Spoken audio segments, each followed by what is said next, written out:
F-35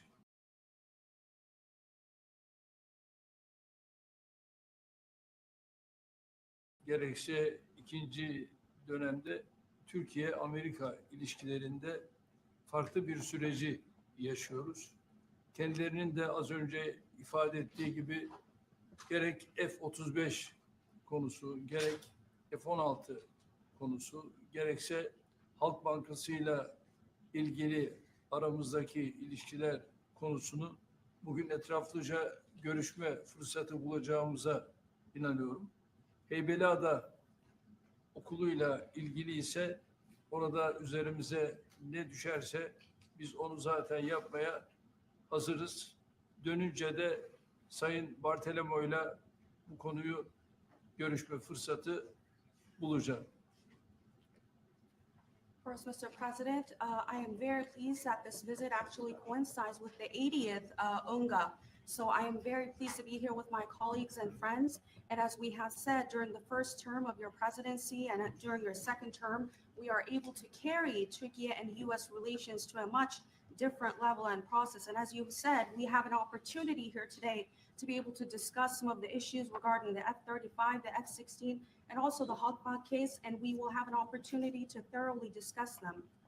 And based on what you have mentioned regarding the Heybeliada School, we are ready to do whatever we can that falls on our part, and I will, when I get back, try to discuss this issue with the esteemed Mr. Bartolomos to discuss how we can move forward on that.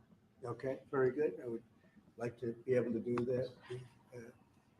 The Greek Orthodox Church was here, and they would really like to have some help. They need some help, and I said I'd mention it. We appreciate it. So this is a tough man. This is a guy who's highly opinionated. Usually I don't like opinionated people, but I always like this one. But he's a tough one, and he does an amazing job in his country. And we've had tremendous relationships, both having to do with war and having to do with trade.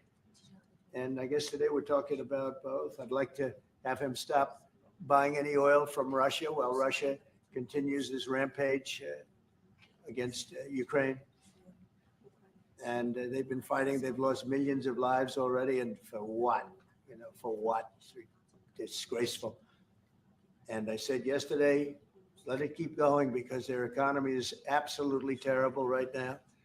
And I think it's a shame that they're doing that, killing a lot of people unnecessarily. 7,818 people were killed last week, mostly military people, their people, and Ukrainians. More Russians actually than Ukraine, a little bit more. But it's such a waste of human life. And so he ought to stop. Putin ought to stop. And with that, we'll get to a little bit of a discussion. We're going to make some great trade deals for both countries. We do a lot of business with Turkey. They build great products. They build beautiful, great products, really fantastic manufacturers. We buy a lot from them and they buy a lot from us.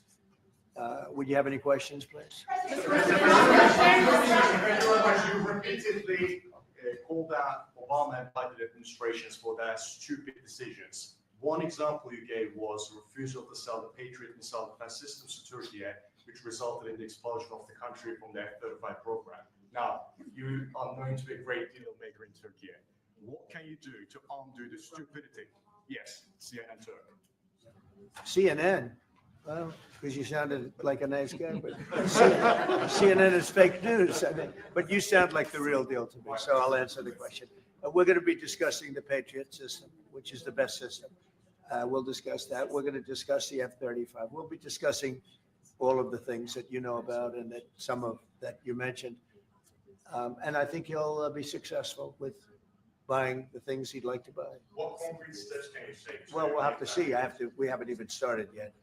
But I know he wants the F-35, and he's wanted that, and we're talking about that very seriously. And the F-16, we're in great shape. Certain other things he needed, as you know, and I'm going to see to it that we get that to him. He needs certain things, and we need certain things. And we're going to come to a conclusion. You'll know by the end of the day. Go ahead, please.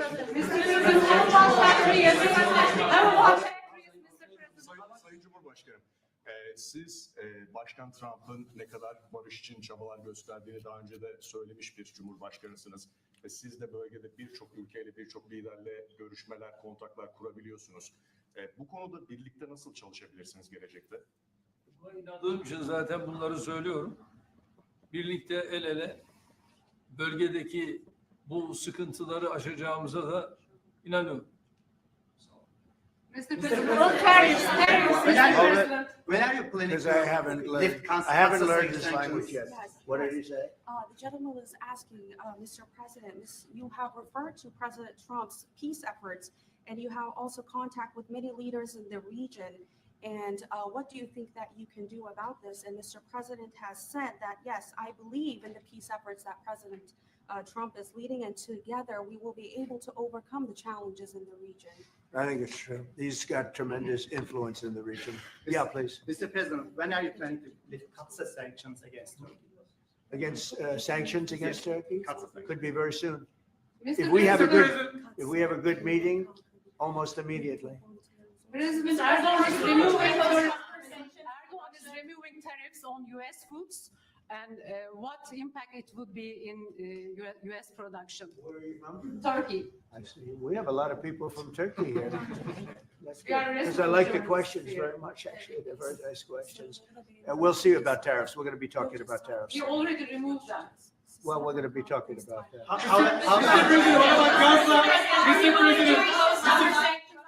Even if not all NATO countries stop purchasing Russian oil? We're going to be seeing about that. The NATO countries were disappointing in that regard, but they've been very amazing in other ways. They did, as you know, they went from 2% to 5% GDP, and that's a big step, and it's paid. I mean, they have the money there. And we're selling a tremendous amount of military equipment to NATO. We're selling. We're not giving like Biden did. We're selling it to NATO, and it's a lot. They're buying a lot, and I assume they're giving it to Ukraine. They could buy it for other reasons too, but I assume they're giving most of it to Ukraine.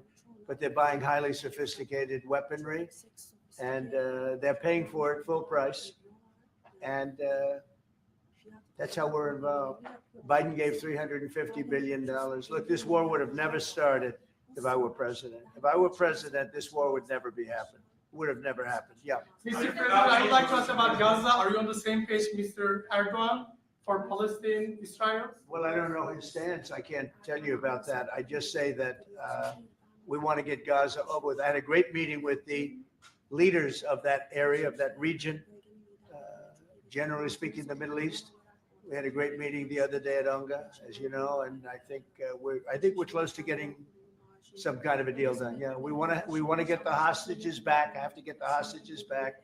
We're the ones that got the hostages, all of them that we have now. But it looks like there are 20 living hostages and probably 38 or so dead hostages. Pretty sad. And the parents of those dead souls, those dead, mostly men, boys, in many cases like literally boys, they want those bodies back so badly, as much as though they were alive. And so we had a very good meeting with the representatives of the most powerful countries in the Middle East, and I think we're going to be close to a deal.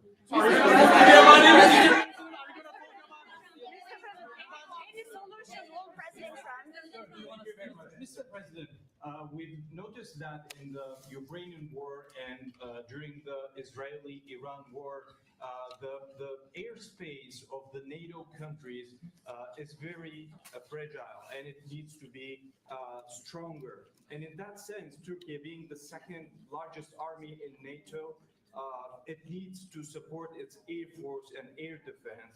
How do you look at this issue in general as a NATO? Because we're in NATO, and you know they're paying now 5% of GDP. Nobody thought that was possible, and they agreed to that 6 months ago when I was there.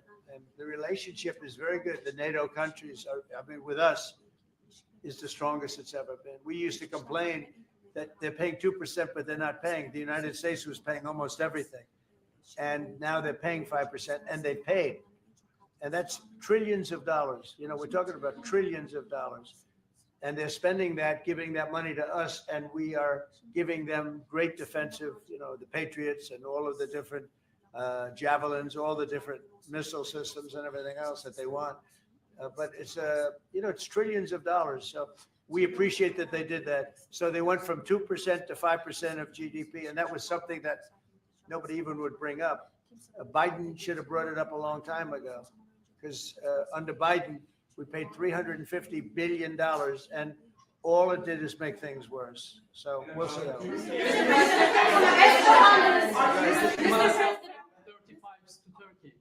Fighter jets. At 35. Yeah, we're talking about the fighter jets for Turkey. Yes, we are. Are we going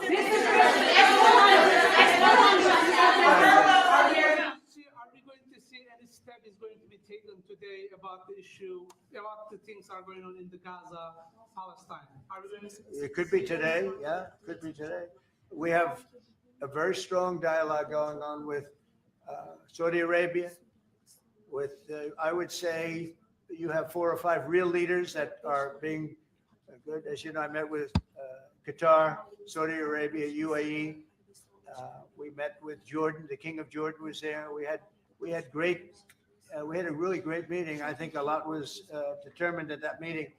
And I have to meet with Israel, and I have to do that also. They know what I want, and I think we can get that one done. I hope we can get it done. A lot of people are dying, but we want the hostages back. We don't want them back, 1 this week, 1 in 2 months from now, 3 later, and like the way it's been going. We got them all back. We got a lot of them back. We got the American Alexander. We got the American hostages back, but we have now 20 plus 38 bodies, dead bodies, and we want them all back. And we want them back at one time.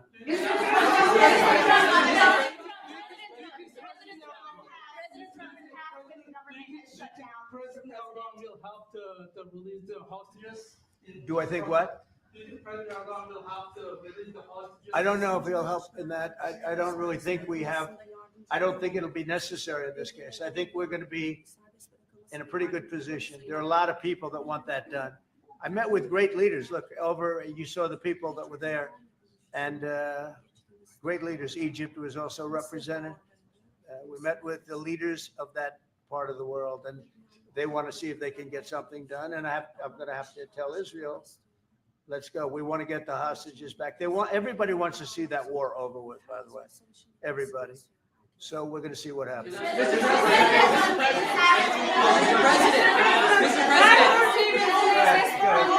President, how do you see a joint initiative with President Erdoğan to bring the President of Russia, Putin, and President Zelensky to the negotiating table? Well, I can tell you that President Erdoğan is very respected by both of them.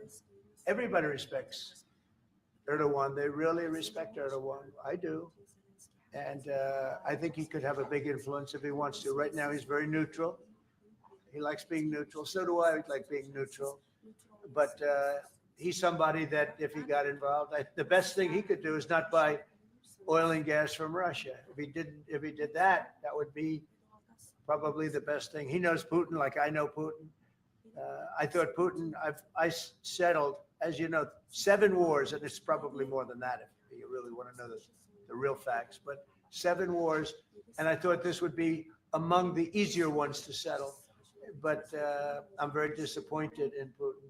And he's been fighting hard, he's been fighting long, and they lost millions, they lost like 1 million soldiers. And they've, with all of the heavy bombardment over the last 2 weeks, they've gained almost no land. Think of that. They've gained almost no land.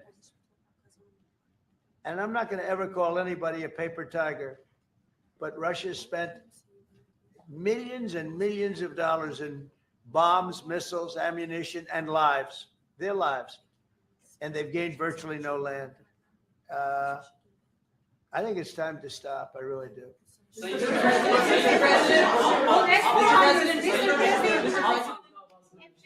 ago, you met with Aliyev and Pashinyan. Can you follow up on?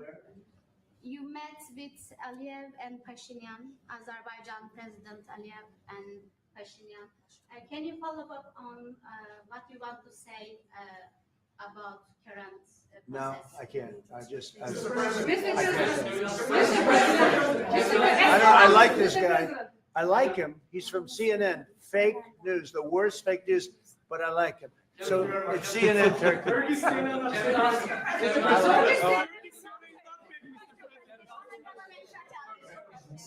has been a major issue between the two countries for the past decade.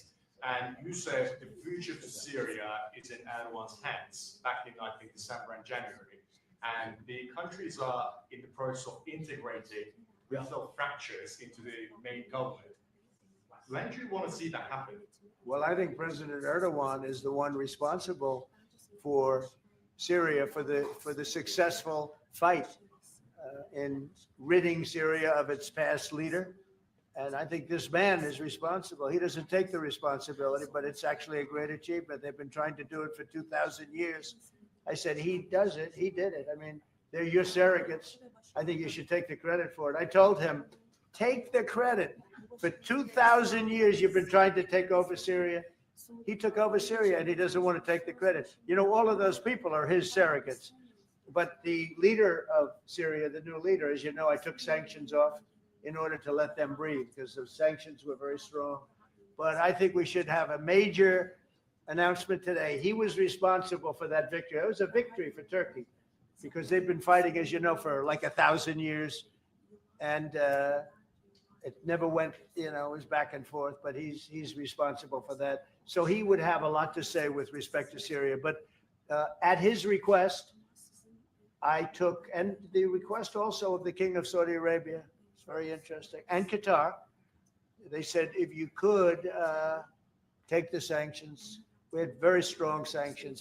They couldn't have lived with those sanctions. And I took them off to give them a chance to breathe. But the president was one of the people that was responsible for that. He asked me to do it. Mr. President, furloughs are very typical when the government shuts down. Why is the administration directing federal layoffs of federal workers this time around? Well, this is all caused by the Democrats. They asked us to do something that's totally unreasonable. They never change. They want to give money away to illegally, people that entered our country illegally. They want to give them massive federal money. And we don't want to do that because it means everyone's going to just keep pouring back. Right now, we have absolutely perfect borders like you haven't seen in many years, even better than I had great borders during my 4 years, but these borders are stone cold closed. You can only come into our country legally now, but the Democrats want to give it all away. They want to open up the borders. Take a look at that. Big thing. They want to open borders again after what we're going through now, getting rid of prisoners, getting rid of all of these people dropped out from mental institutions, drug dealers, drug addicts, everything. They're putting everybody into our country. It's all ended now. But this is what Schumer wants. This is what the Democrats want. They want to have, and they want to take our money. We're doing well because of tariffs. We're doing unbelievable. We're making more money than we ever have made. And by the way, we're going to take some of that tariff money that we made, just to get off the subject for a second. We're going to take some of that tariff money that we made. We're going to give it to our farmers who are for a little while going to be hurt until it kicks in. The tariffs kick into their benefit. So we're going to make sure that our farmers are in great shape because we're taking in a lot of money. We're finding the other day, it was very interesting. They found $31 billion. They said, sir, we found 31. I said, you mean positively, right? They said, yeah, 31 million more than we knew. And they said, we don't know where it came from. I said, check the tariff shelf. They came back the following morning. They said, you're right, sir. It came from the tariffs. We've never seen anything like this. So what we're going to be doing is we're going to be taking some money from all of the tariff money that we've taken, and we're going to distribute it to our farmers until the tariffs kick into their benefit, which ultimately the farmers are going to be making a fortune. But it's a process of, it has to kick in. All right, maybe one more. Mr. President, there was another shooting at an ICE facility in Texas yesterday. Detainees were killed. The FBI director posted on social media bullets that were engraved with the message anti-ICE. Right. He just posted another thing on social media saying he recovered a handwritten note from the subject that read, "Hopefully this will give ICE agents real terrorist think, is there a sniper with AP rounds on that roof?" Who do you hold responsible for the uptick in left-wing violence in the country? Radical left rhetoric. The radical left is causing the problem. They're out of control. They're saying things, and they're really dumb people. I mean, I look at Crockett. I look at some of these people. They're very low IQ people, actually. But the radical left is causing this problem, not the right, the radical left. And it's going to get worse, and ultimately it's going to go back on them. I mean, bad things happen when they play these games. And I'll give you a little clue. The right is a lot tougher than the left, but the right's not doing this. They're not doing it, and they better not get them energized, because it won't be good for the left. And I don't want to see that happen either. I'm the president of all the people. But the radical left is causing this. Radical left Democrats are causing this problem, and it gets worse. It gets worse, and it'll be a point where other people won't take it anymore, and that will not be good for the radical left, and we don't want that. Okay, thank you. Thank you, Mr. President. It seems like an indictment on James Comey is imminent. Would this be the first step in accountability for pushing the hoax of Russia, along with Barack Obama involved as well? Well, I can't tell you what's going to happen because I don't know. You have very professional people headed up by the Attorney General, Todd Blanche, and Lindsay Halligan, who's very smart, good lawyer, very good lawyer. They're going to make a determination. I'm not making that determination. I think I'd be allowed to get involved if I want, but I don't really choose to do so. I can only say that Comey's a bad person. He's a sick person. I think he's a sick guy, actually. He did terrible things at the FBI. And but I don't know. I have no idea what's going to happen. Thank you very much, everybody.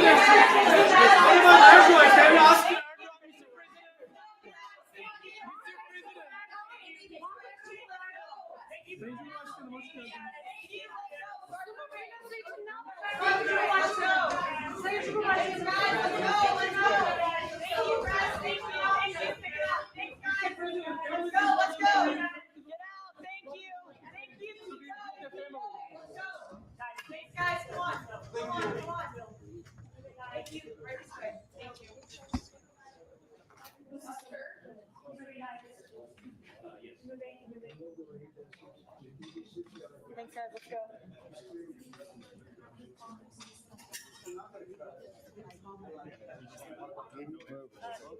Keep going.